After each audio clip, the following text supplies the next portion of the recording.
Hello everybody, welcome to the update on the Fibres and Materials benchmark. It's Liesl Truscott, the Director of the Fibres and Materials platform, and I'm here today with Sophia Opaskalski, who's the strategic lead on the benchmark program, and Nicole Lambert, who's leading on the benchmark management. So together we make up your kind of core team of Fibres and Materials benchmarking program. You might notice even on the front slide a slight difference in the branding of the program, and this is a very recent change, so we may slip back and into saying preferred fibre and materials benchmark, but as you can read on the front, it's now called the Corporate Fibre and Materials Benchmark, and we'll talk a little bit more about why the name change as we get into the program. But that's the first thing to notice for the changes ahead. So why do we bother with the Fibres and Materials benchmark? It's mainly because it fits very well into the strategic direction and vision of Textile Exchange as an organisation. So you can see on the screen the 5 key values and aims of the organisation. So we want to drive an increase in the adoption of preferred fibres and materials. We want to make sure that this is done with integrity throughout the value chain. We want to enable and support you in collective impact and action. There's always the role of raising more awareness to drive meaningful change. And over the last few years, we've started to increasingly align our strategy with the Sustainable Development Goals, which fits in very well with the benchmark program, as we will tell you a bit more about soon. Quick refresher on what the goal of the benchmark program is. So the Preferred Fibre Materials Benchmark helps companies systematically measure, manage and integrate a preferred fibre materials strategy into mainstream business operations. So that's been the key objective of the program, is to really help you do that. We're going to spend most of the time today. We actually have an hour and a half, so plenty of time for questions and discussion. You're all familiar with most of the benchmark, and alongside some of the updates, let's make sure there's plenty of room for discussion and questions, and we'll be monitoring the chat box as we go to make sure we allow plenty of time to answer those questions, because that's the main reason that we're together today. I wanted to start off with a little bit of context setting on why and how benchmarking is improving. It's the new black. There's more and more benchmarking happening, and there's, arguably a good thing and potentially a very busy world. But we'll talk a little bit about that. We'll go through in quite a lot of detail on some of the key areas of the program that we've been tasked with improving, and where we've spent the last few months or so working on the program for you. And then we're going to talk about the run-up to next year's benchmark. Nicole will lead us through this and where we're heading over the next month or so and how you can help. And then what's coming next as we launch into the release of the new survey and the types of support and equipment that we will be here to work with you and share with you. So I think alongside the little definition or the overview I gave, I quoted earlier, I really like this quote from Helen Crowley, who's the head of Sustainable Sourcing Innovation at Kering, and I felt like this really summed up what we're all about. So Helen says, it's the sourcing of raw materials that is the direct interface between business and nature. Through sustainable sourcing and reconfiguring supply chains, we can help drive change in agriculture, mining and forestry, and promote regenerative, wildlife-friendly approaches to production. So this feels like a grand goal and really some of the lifeblood and the life force within the program that we have built around the benchmarking program. So a nice quote from Helen. And also to inspire us and to sort of just remind us once again why we do the benchmark. And let's have a listen to some of the other voices and experts that have been either involved in the program or advising on the development of it. So I'm going to test the technology here and hope this works. Somebody let me know if it doesn't.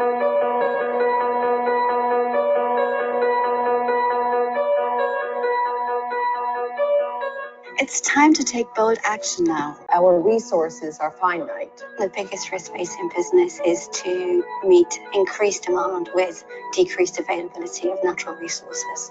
Measuring is critical. You can't manage what you don't measure. If you, as a company, don't know what you're using, how much you're using, and where your impacts are, you're kind of just guessing.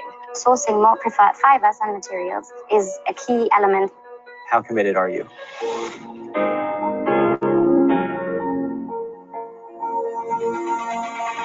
Let's commit to sourcing raw materials with fairness and with integrity. Fashion is the perfect instrument to drive systemic change. It can promote fairness and sustainable practices like no other industry.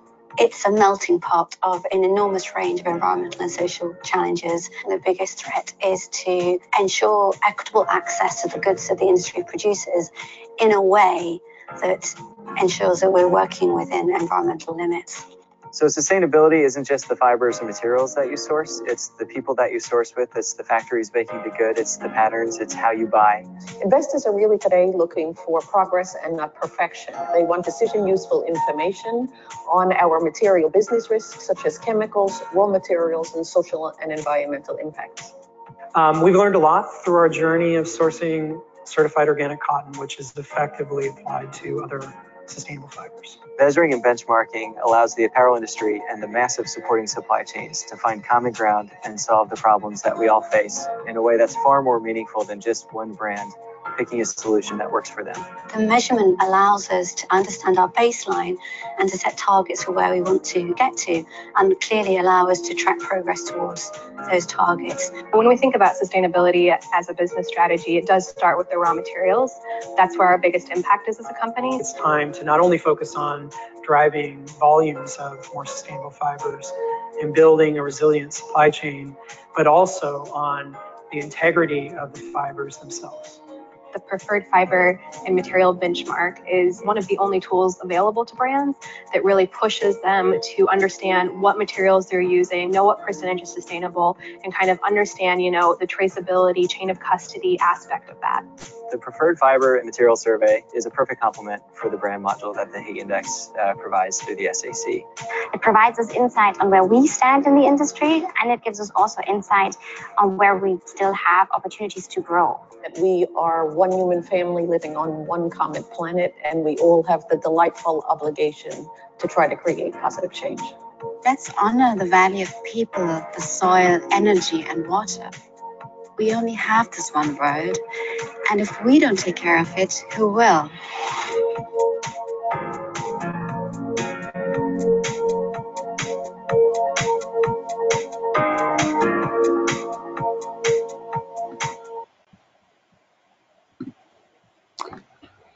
Right, for those that haven't seen that video before and might be the first time, and it was a little jumpy, I suspect, as I was watching on the view box on my screen, so apologies if it didn't flow too smoothly, but this will be in the obviously in the recording and in the slide pack that you will all get after this webinar, and with a link to the video. So I just wanted to, before we sort of dive into the details of the review, I just wanted to bring you up to speed a little bit with some of the other activities that are going on around this area of benchmarking. It seems to become a more popular thing to do, either through corporate benchmarking, which is what we're doing with the corporate preferred fiber materials benchmark, hence the name change, one of the reasons for the name change, to really bring that into focus. This is a benchmark for corporations. It's not a benchmark of fibers and materials. So that's one of the differentiators.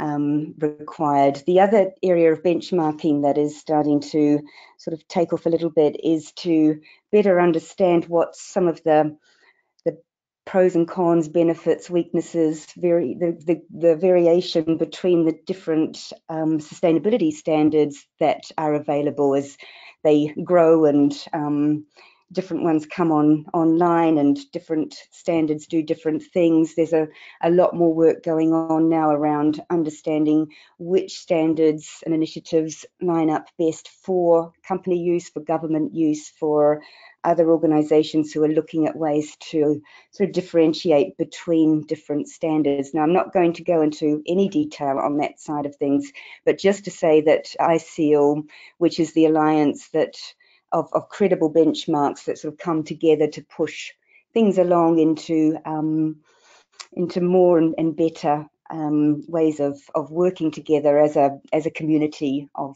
standards and organisations looking at sustainability, are running a review process or a consultation at the moment for the next few months in developing a good practice guide. At the moment, it's covering both types of benchmarking, whether it will need to evolve and sort of split out into different types of benchmarking, whether it's corporate or standards. We're yet to see. It's a the consultative phase, but at the end of the day, the idea is that this consultation or this best practice guide will help build a framework for good practice, and hopefully build more consistency and remove any duplication of benchmark programs that already exist, so to keep the ones that do exist working well, rather than seeing a whole lot of splintering off into different programs.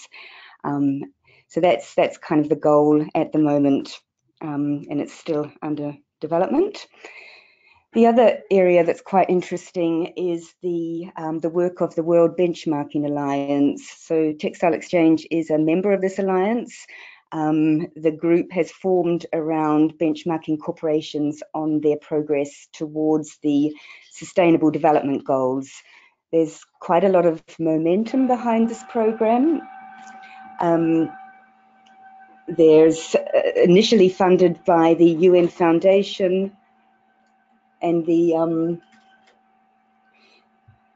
Aviva, one of the big insurance companies, has also supported the development of this. Sorry, I'm just trying to turn off my printer. And some of the governments have got behind the development of this work as well. At the moment, they're looking at a couple of areas in particular, and you can see in the box on the right, priority areas for the benchmark, and food and agriculture, gender equality, digital inclusion, climate and energy, and seafood. And they're looking at sort of cross-cutting the different sectors and identifying how to best engage with companies on these particular areas, particularly where it's a big opportunity for companies to be doing more in terms of reaching the Sustainable Development Goals.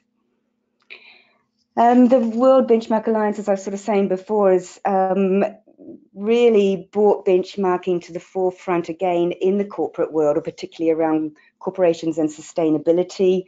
They've done a lot of work on communicating and explaining the benefits of benchmarking for companies, and I think they're quite a good summary of in this case, 5 of the reasons why benchmarks actually do work.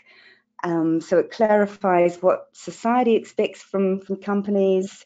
It clarifies where and how companies can best contribute to sustainability. It provides this healthy race to the top for companies. And then, of course, this monitoring and tracking of progress.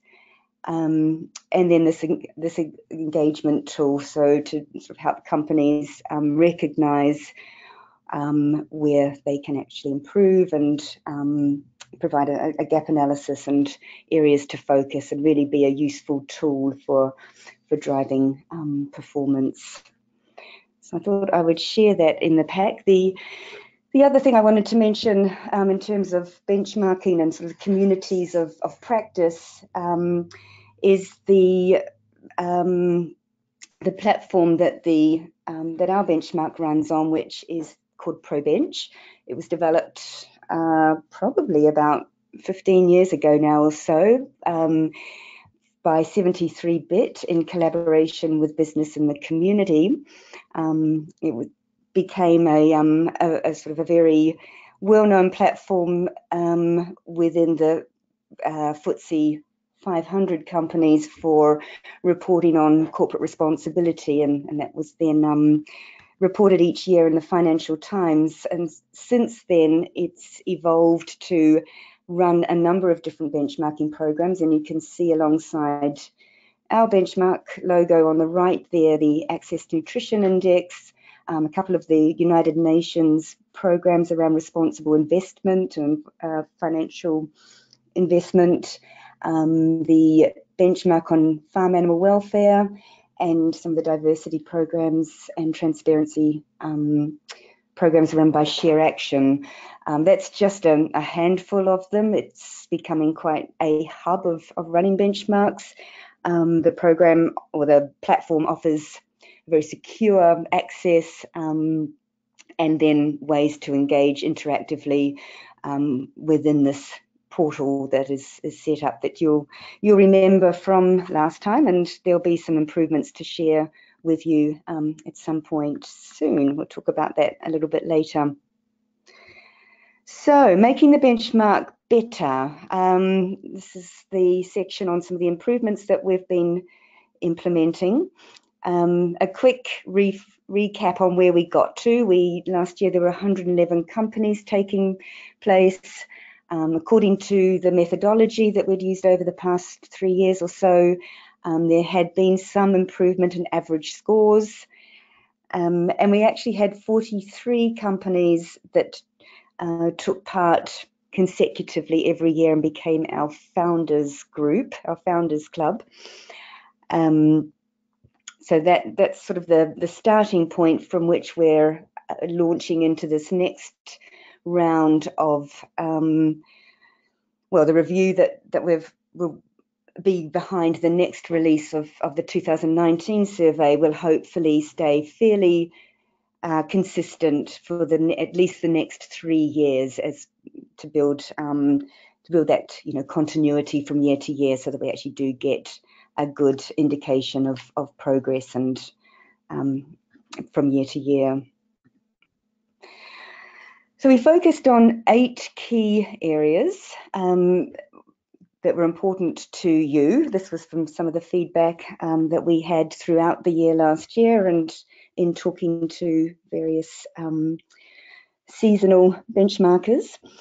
Harmonising with others, there's a little bit going on in this space, and Sophia will talk a bit more about some of the work we've done around that. Improving data quality, that was a key priority for us as more and more information is put into the public domain, more companies come on board, so we'll talk a bit about how we've gone about doing that.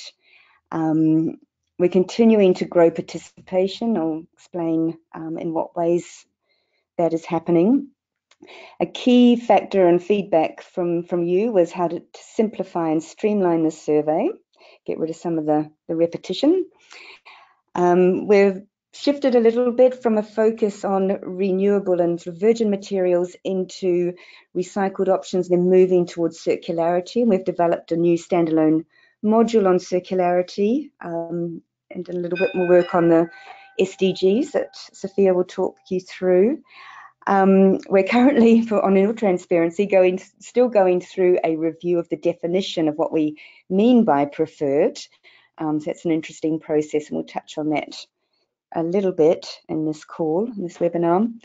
And then what we're doing to improve the way we prepare your feedback reports to make them more intuitive and interactive. So that's quite exciting, and also around the public reporting.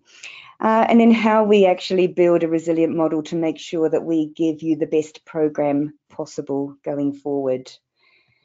So on that point, I'm going to hand the slides or the mic over to you, Sophia, and I'll flip your slides for you. Thanks, Liesl. Yes, as Liesl said, a priority area of the review process was working towards harmonization with other frameworks and initiatives. And we started with creating a long list of potential other initiatives where there could be an overlap with the framework, or where it just makes sense to align definitions and to align outcomes in order to avoid duplication and have more consistent framework and yeah, make it efficient and really easier for all. These are obvious longer term dialogues, but we started really quite a lot of conversations with key players. You can see some of their logos here. We identified with the support of the steering committee and further stakeholders some of the priority stakeholders and some of the priority areas for harmonization. And the Sustainable Apparel Coalition is one of the key initiatives where we seek alliance. And in their latest proposal, which is not yet finally approved, but there is they have the ambition to refer to the preferred fiber and material definition of textile exchange, and there is the aim to align the questions. Another key stakeholder initiative is the German Partnership for Sustainable Textiles.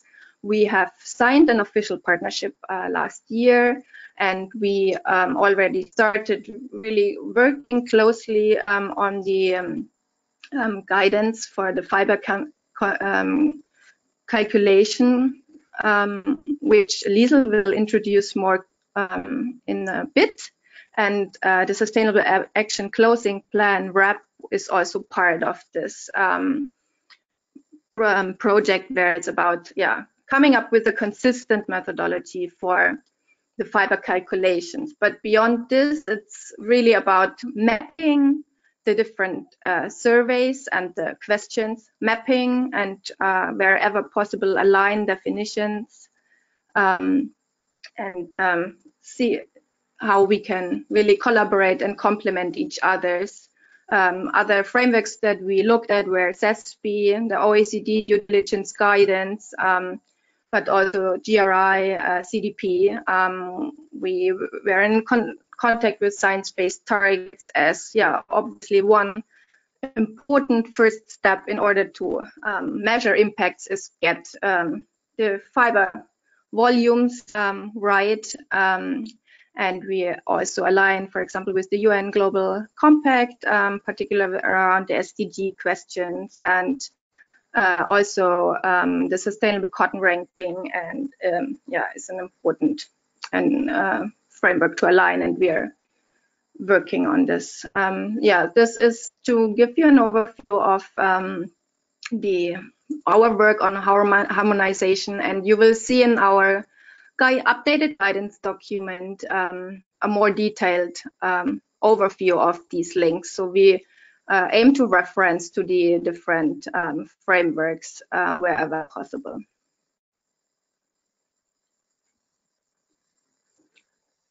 I'm handing it back to you, Liesl, again.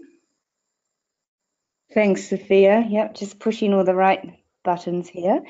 And please, I'll take this moment to remind you to please enter any questions that come up into the chat box. Oh, just as I speak, I noticed a question arrive, and let me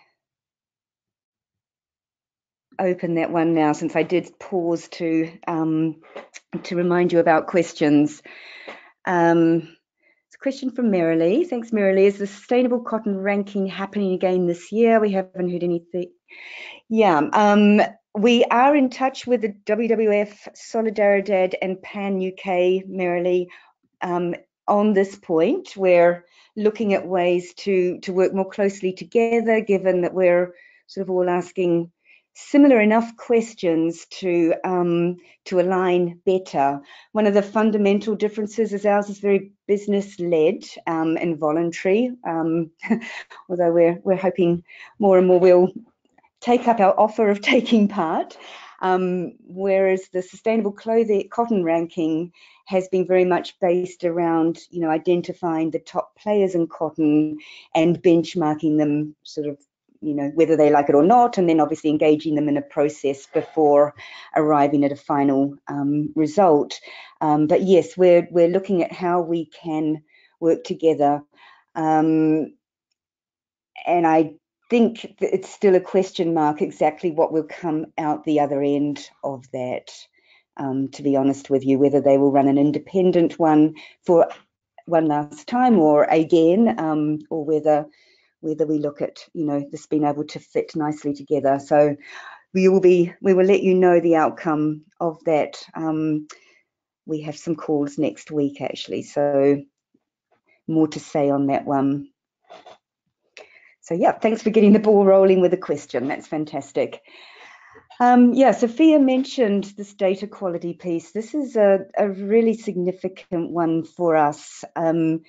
As many of you, the seasoned benchmarkers, will know, this whole program really started with our top 10s. If you remember, our top 10 users of organic cotton, to be precise, was the very first time, 15 or so years ago, when we started to ask a number of the companies that we thought were pretty big users, you know, what their volumes were, and then kind of came up with this top 10, and we then expanded that. We had more and more companies give us, you know, sort of self-reported data, and over the years we've refined the tools that we've provided to companies to actually calculate volumes, you know, very rudimentary calculators or fiber converters. But we did a bit of work on waste factors and, you know, across the range of fibers and materials. But it's been very much about self-reported data, and some of the really hard-hitting feedback for us, which was always great, as hard-hitting feedback usually is that actually, you know, this is a risk, having just self-reported data, although it was always in the small print.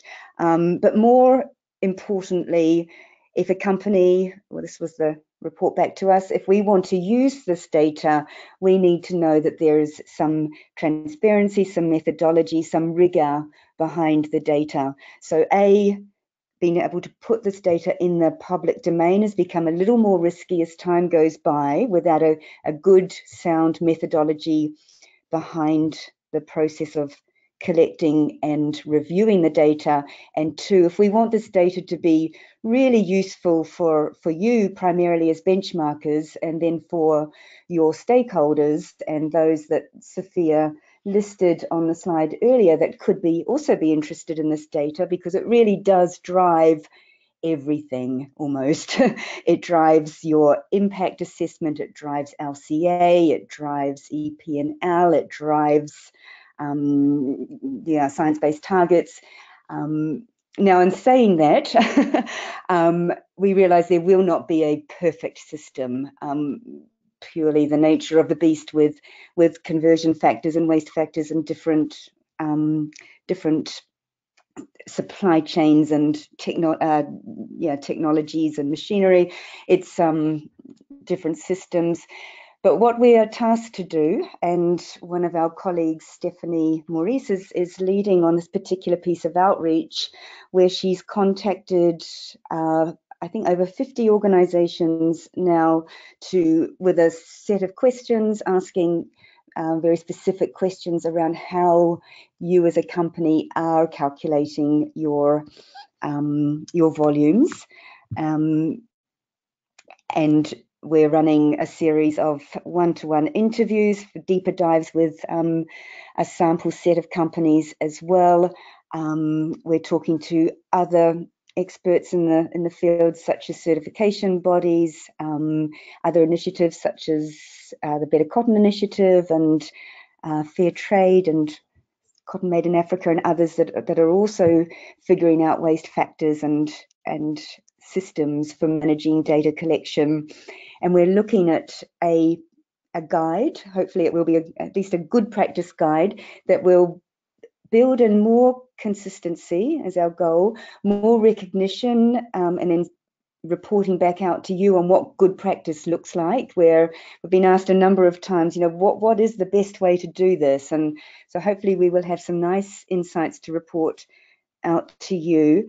And then also this piece about more transparency and methodology, both the data that you're reporting into us and then how we're coming up with aggregated figures and leaderboards and things like that. So that's the goal. It's quite ambitious, but the lovely thing is that we are working very closely with, as you can see the logos down here, Partnership for Sustainable Textiles and RAP, who run the Sustainable Clothing Action Plan in the UK, that are also keen to see some kind of harmonisation, best practice, kind of systematic way to manage this this area of data. So a lot of information on that, but it really is a very important piece of work and we're excited to be doing it. There will be two main outcomes. One will be this very long title, Fibre Consumption Calculation Guidance Document. There's a prize for anybody who come up with a snappier title, but that's what we're calling it for now. And there will be this sort of accompanying metadata form, which will hopefully just provide that paper trail and more transparency on how this data is being collected. And we'll be moving to a position where we will probably only put data that has been validated into any aggregate that we put into the public domain or any leaderboards. This has been driven quite strongly through our steering group, which is headed by CNA and Shibo and Stella McCartney, that this is probably something that we need to do. But there'll be more to discuss on that. But just to say, this is where we are stepping up to ultimately help you and to help us in being able to measure as correctly as possible and use the best possible data in the public domain. It's probably enough on that. I shall pass. Actually, I'll just run through the growing participation before handing it back to Sophia. Every year, as you saw on one of the earlier slides, the participation has grown, where this year, over the last few years, we've reached out to a set group of companies. So we've had our members, we've had our sort of the companies that we are engaged with that may not be members yet, and we've pretty much invited companies to participate. This year we have a short list of the companies that we think make up at least 75% of fibre use. Now, it's not a perfect science at the moment. It's based a bit on company turnover as well as company size and what we know about volume. So we will be, if you like, creating more of a definite universe of participants or companies that we will be asking to participate. And as a result, we're hoping that that will give us more of a story around what this represents in terms of overall market value, which will hopefully be more interesting to you as participants to see that in that sort of perspective. We're continuing to sort of channel or use this platform as a channel for our Sustainable Cotton 2025 progress reporting and our RPEC commitment reporting, which I know is going under a review at the moment, but this will remain that platform for systematic data entry and collection and then feeding it into various programs for reporting. We're also being asked by a number of organisations about how applicable is this program for suppliers, for other corporations, if you like, within the industry.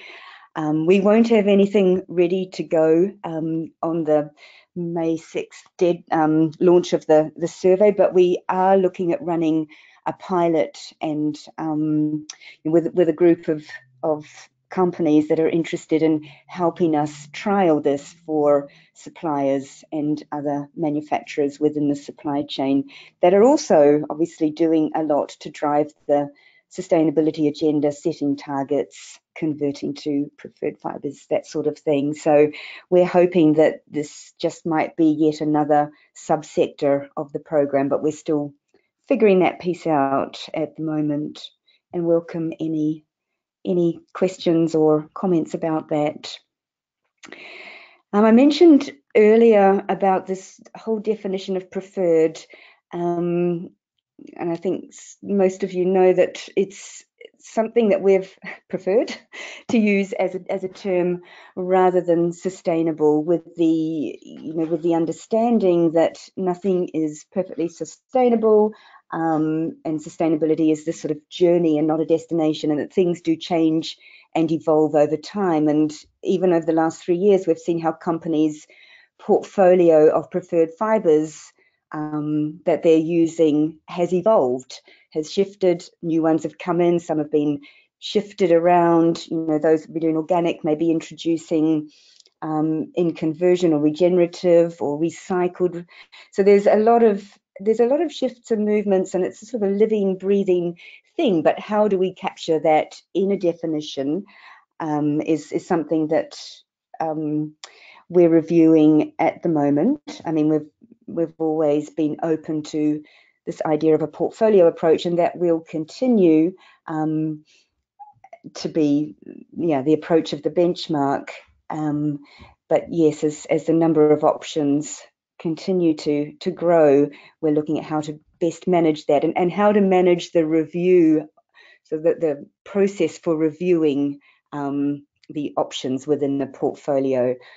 So there's probably more to say on that, but I'll stop there. There will be a white paper and discussion paper come out where we do get to with that, and are using a lot of input from companies and others to help guide that process, which includes a very deep dive that we're in the middle of around man-made cellulosic fibres. And you'll recall we've used words like preferred viscose, preferred modal, even preferred lyocell, given that not all lyocell may come from a certified forest source. So we've played around a little bit with what it would mean to be a preferred man-made cellulosic, but we decided we really can't play around any longer. We really need to go to the experts and to have this sort of iterative process of feedback and dialogue and review, and coming out with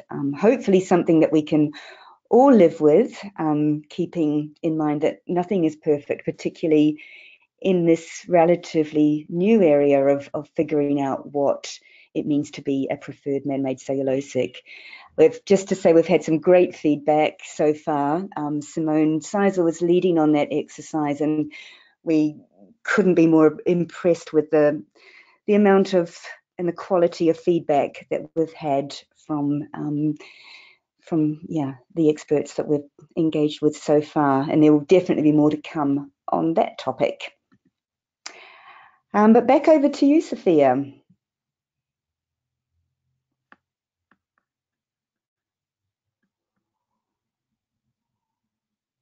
I think. Yes, another important part of the review process, very important one, was simplifying and streamlining the survey. And that means that we really reduced the number of questions. And one way how we did it was also consolidating the modules.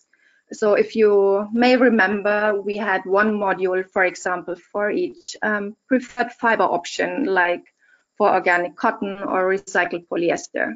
We have grouped them together so that we have a module now per fiber type, for example, for cotton as such, and for wool. And under this module, everybody so can report on, and that's a major part, obviously, to report the preferred options, but it means that there's less repetition in terms of questions, and it's grouped together to make it easier for everybody. Here you can see a brief overview of the question. So the portfolio management and performance, these questions will be asked for the fiber per fiber category. Can you please move on to the next, please?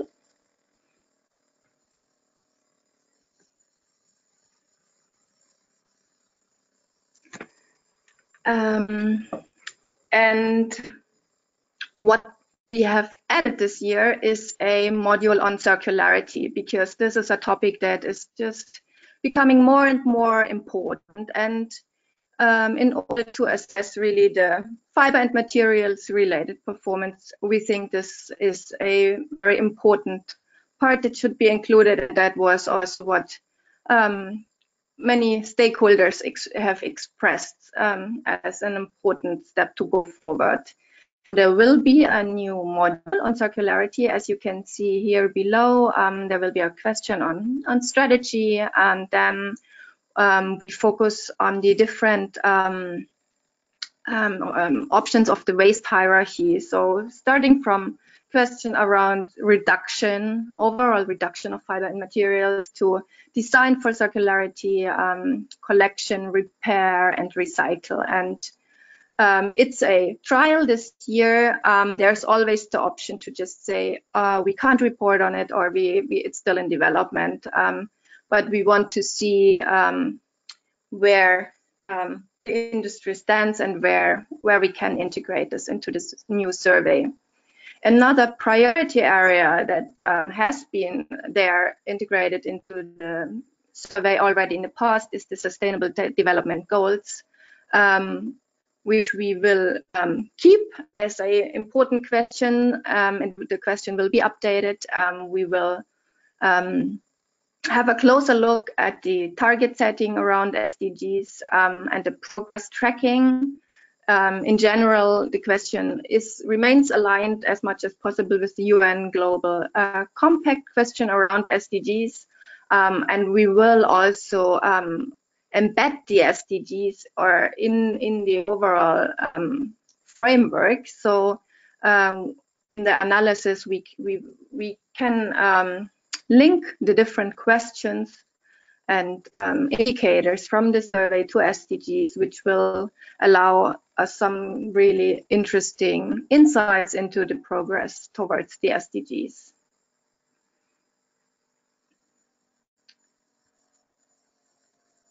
Great. Handing it back to you again, Lisa. Thank you, Sophia.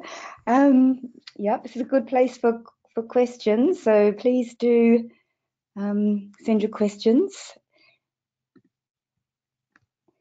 And meanwhile, I'll move things along into the other area that we're quite excited about in terms of changes and updates, and hopefully revolutionizing your experience of your feedback reports.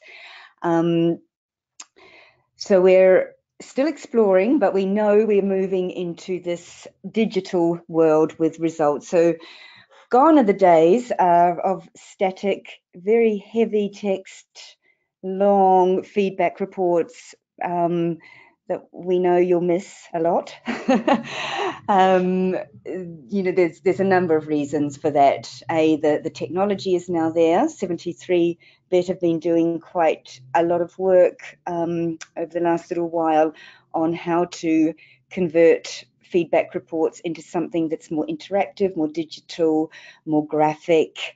So we'll be exploring with just how far we can get to this year, but there will definitely be that shift this year, which I'm really excited about. So this will, I guess, if you like, complement the different types of breakdowns of information that we'll be able to give to you this year based on the data that we're asking for, and I'll let Nicole go into a little bit more detail about that. But yes, keeping this very visual, very much around data that is useful to you, is easy to share. And yes, you'll be the judge of that at the end of the day, but we're very, very excited about what we can offer you this year. And we've a little bit of storytelling. We've looked at every single question that we're putting into the benchmark survey through the other end of the telescope. So we've looked at, okay, if we're interested in asking this question and we think this is a logical reason why,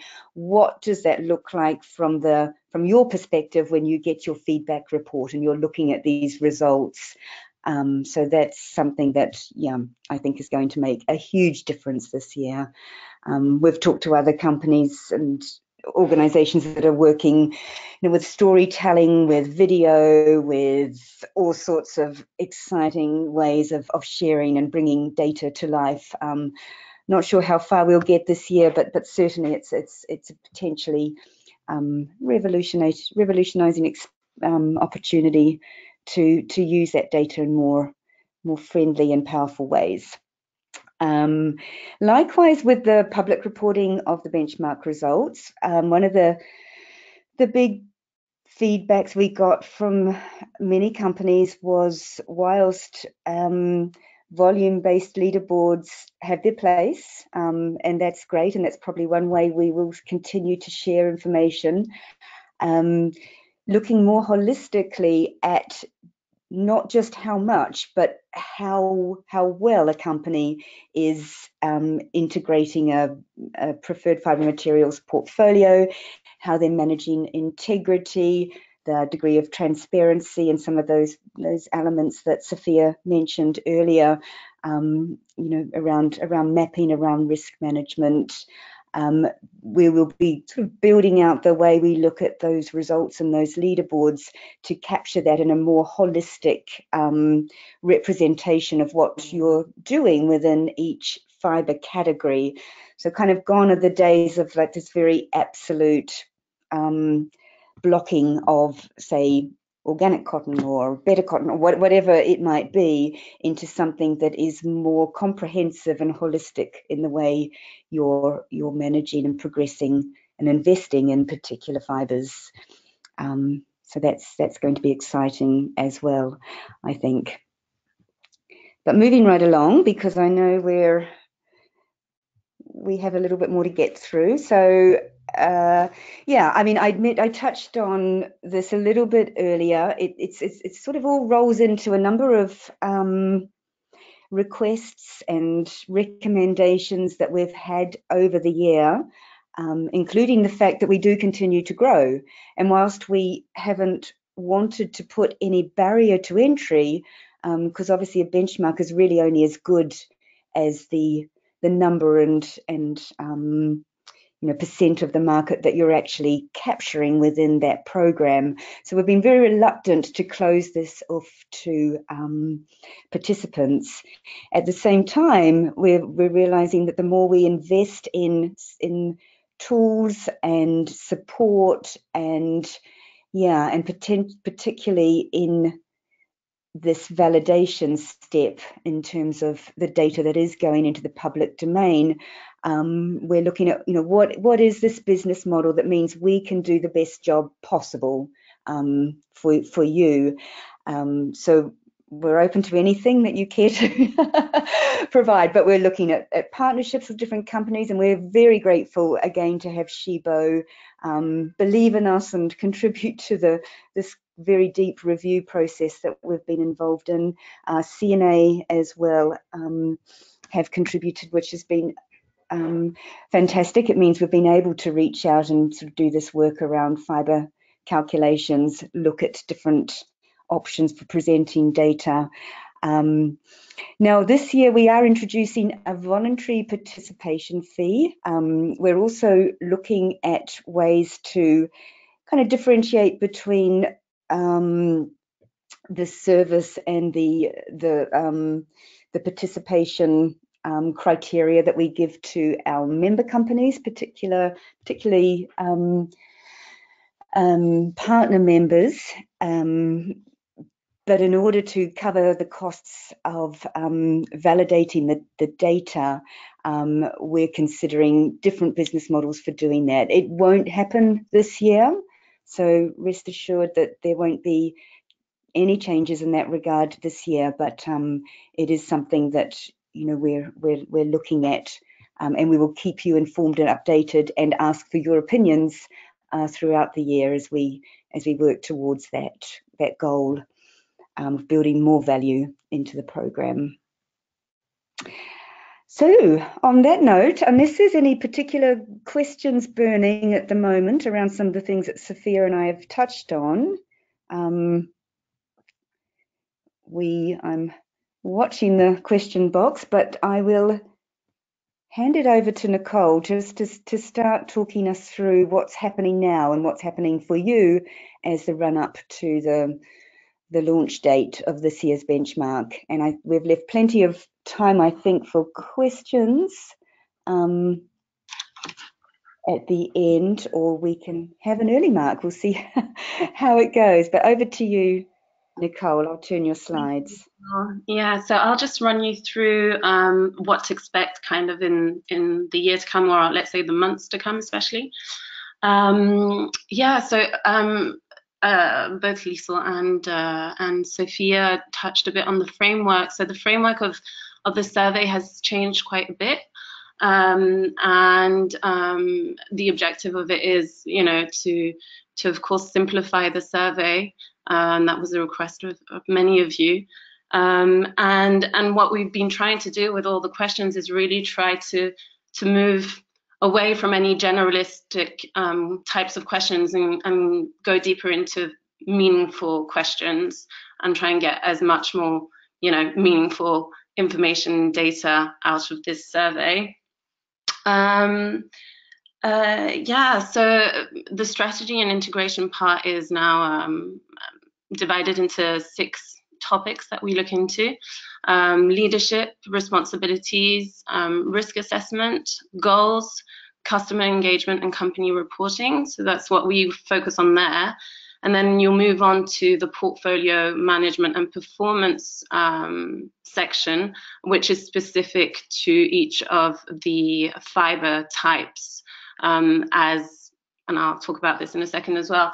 As Liesl and Sophia mentioned, we're moving away from that approach where we've got a module specific for each of the preferred fibers and looking more at that as a fiber type in one module. So you'll have conventional and all the different preferred options of that fiber within one module. And then lastly, we've got this new section around circularity, which is also extremely interesting. Yeah, maybe next slide, Liesl. So yeah, we've got this portfolio approach. So the different types of fibers that we'll be investigating are cottons, as always. And under cotton, you'll have the different preferred options that we've considered in the past. Under synthetics, we've got polyester, and we've added on nylon this year, which was a request of several companies over the past years. Man-made cellulosic fibers, regrouping lyocell, viscose, modal, and some of the other smaller ones, such as cupro. And then in terms of animal fibers, we've got wool and down, and we've also added a module on the other fibers, linen and hemp, and the other ones and others, under which you'd be able to also report your consumption for those fibers, without necessarily going as much in depth as we will on the other fibers, so on cotton and synthetics and stuff.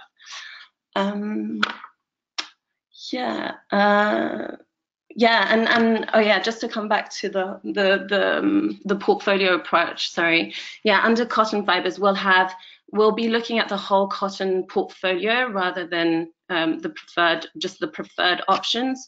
So you'll be reporting on your conventional consumption and your sustainable, or your practices around your conventional cotton or polyester, let's say, as well as your practices and consumption around your preferred options of that fiber type. Yep, moving on, Liesl. to the next one. The benchmark will remain annual cyclic process, where it'll be your participation followed by a review phase, where we'll get back to you with any clarifications that are required, or more documentation or information that is required, followed by an analysis process, and then the reporting that you will have access to. So both the individual feedback reports as well as the public benchmark sector report. And we've got different commitment initiatives that are now also using the benchmark as a reporting system to follow progress of any signatories of these commitment programs. So there's the Cotton 2025 challenge, of course, the recycled polyester commitment, and the CFM, So they'll all be any signatory of those challenges or commitments engage at the same time to report their consumption of their preferred cotton in the Cotton 2025 challenge, and recycled polyester for the recycled polyester commitment through the benchmark survey. And maybe just to give you an idea of the timeline on what to expect in the months to come. So the launch of the survey will happen on May the 6th, and you'll have up until the end of June to finalize your survey submission. The review process will happen throughout June, July, and August. In that period, we'll also have we'll work on the scoring and the analysis of the data. And then we are aiming to have the feedback reports back to you by mid-September, and the insights reports and leaderboards, which are public, aim to be launched end of September, so before the conference in Vancouver. And just very briefly, before the launch of the survey, which will be on the 6th, data to prepare for the benchmark is, as every year, your fiber consumption over the reporting period by fiber type, and including your preferred fibers, your supply list, and any documentation relative to fiber certification in the supply chain. So yeah, the more specific data is as it used to be. There's no changes there. So working closely with whoever in your organization has access to fiber consumption data will be important, and good knowledge of your supply chains obviously will also be very important, and important to consider when you're creating your benchmark teams. Yeah, and just lastly, I think, oh yeah, sorry, no, we can go to the team, I guess. I don't know, Liesl, if you want to say something else about the teams, but I thought we had the webinar. Yeah, I'll come back to the team at the end. Do you want to mention that you're on a roll, Nicole? The next webinar, yeah, there we go. Just the next webinar. So the next webinar will be scheduled on May the 6th. So the time and details will be sent to you, I think, very shortly.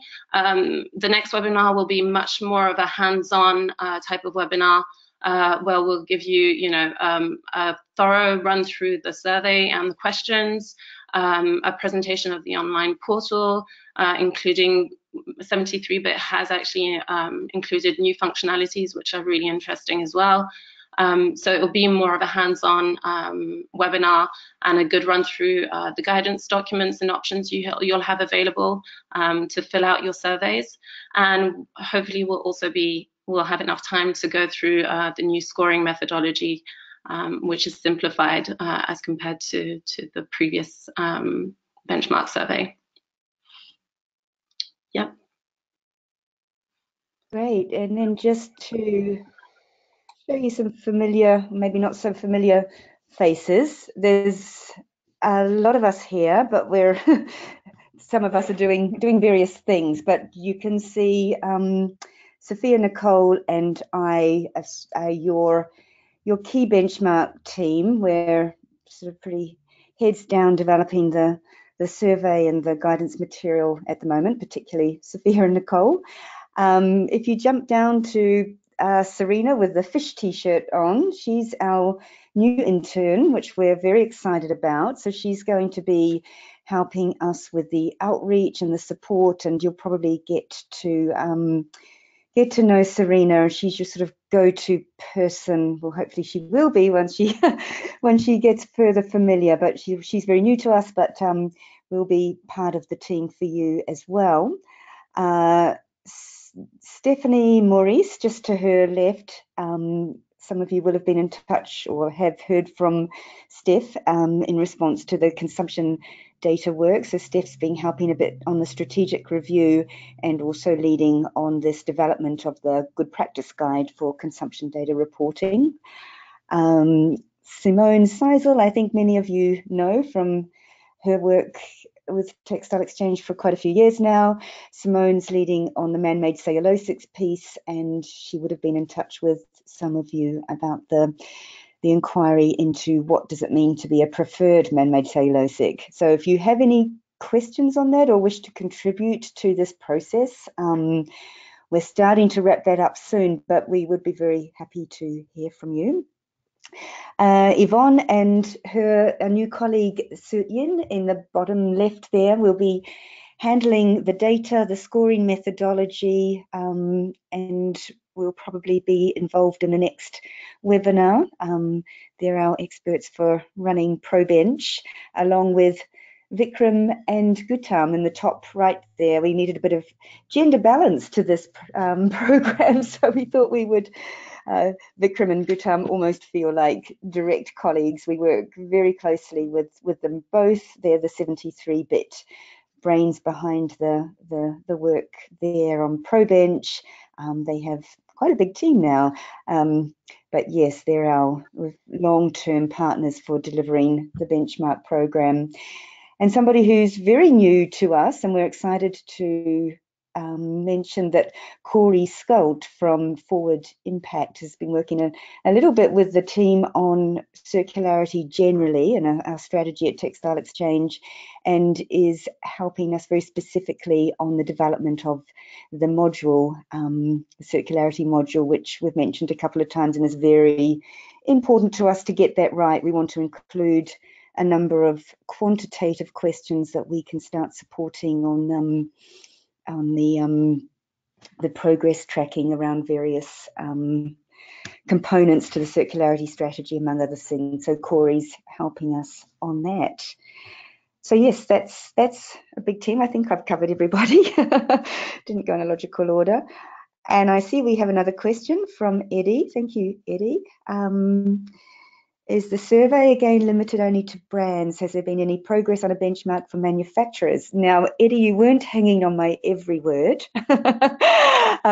We've covered a lot today. I'm just teasing. I think you hopefully know me well enough to know I'm just teasing. But if I just go back a few slides I touched on this just very briefly. So I'm going to go back and mention that because it is a really good point. We're very keen and open to seeing if this benchmark works for suppliers. Now, it's certainly not going to be anything like what the SAC do with supplier information. That's a very unique and special and very well functioning activity within supply chains. But we're looking at from a corporate perspective, whether you're a company that's supplying, manufacturing, or branding and retailing, does this program work for you? Obviously, aggregating data, particularly around volume, is a different thing altogether. But in terms of working your way through, see if I can get back to the overview of the survey, we think the same questions will apply. Is there leadership in the organization? Have you attributed responsibilities? Have you got a corporate risk assessment program? Are you aligning with some of the big global goals and commitments, engaging with customers. We purposely made that customers instead of consumers, although both could work, but B2B as well as B2C. Are you reporting out publicly on your progress? So some of this we feel does very much align in terms of how we actually benchmark these different categories of the industry is something that we'll figure out. But Eddie, if you or anyone else on the call would like to be part of that pilot project this year, we would be thrilled. And I've lost the slide that had that on the. Yeah, we would be absolutely thrilled to involve you and have you help us figure that piece out. Yes, I hope that answers your question as best it can for now. We'll be launching that piece once we've got this survey out the door and over to the brands and retailers, and we'll circle back on looking at what that might mean to pilot a suppliers survey. Any more questions, comments, points for clarification? We have set over an hour and we're very happy to keep this as at an hour. And I know for many of you it's sort of re-engaging again with the process. It's been a little while since we've talked about the program with you, and I know there's a lot to take in and digest, and we really encouraged you to do that, to take some time to review the slides, come back to us. I think we've got our contact email at the end with any follow-up questions. Happy to arrange calls and certainly respond to your questions in email. Sophia, Nicole, anything else burning to cover that you can think of? Not from my side. I think but yeah, as you said, we are open for questions, feedback, comments. Just get in touch. Yeah, actually, that's a good point. I might mention now that we will be, over the next month, running a test drive of the survey. It's still in Excel format. We have a very comprehensive set of guidance notes this year, and as Sophia mentioned right at the start, we have mapped everything as much as we possibly can against SASB and the GRI and the SDGs. So we're, it's quite a substantial piece of work just in the mapping, just to figure out how things are aligning, where we can harmonise just a bit more and where it might not work at all. So we've got partial alignment mapped up, as well as any full alignment. We're talking to the World Business Council for Sustainable Development. We're working for the United Nations Global Compact. We're actually talking also with Trucost about maybe piloting something that could start to look at aligning this a little bit closer with the needs of investors. There's quite frankly a huge amount going on, and as I mentioned, maybe a bit clumsily, but right at the start, the interest in benchmarking is growing. We don't want to see too much burden on our members and on companies that are already taking part with us, and we really hope that you will work with us on making sure this is the best it can be for what it's trying to do, and make that clear with by supporting us in that role. Then we're in a good position to work with ICL and the World Benchmarking Alliance and others to make sure this is where companies are logging their fibre and materials data and managing that process. But welcome for any feedback, constructive criticism, and we always like good feedback, supportive feedback as well. But rather than continue raving at you, I think, unless there's anything else before we completely hang up, I shall pause there. And thank you very much for your time. And yes, we'll be in touch, and have a lovely rest of your Monday. Thanks, everybody. Goodbye.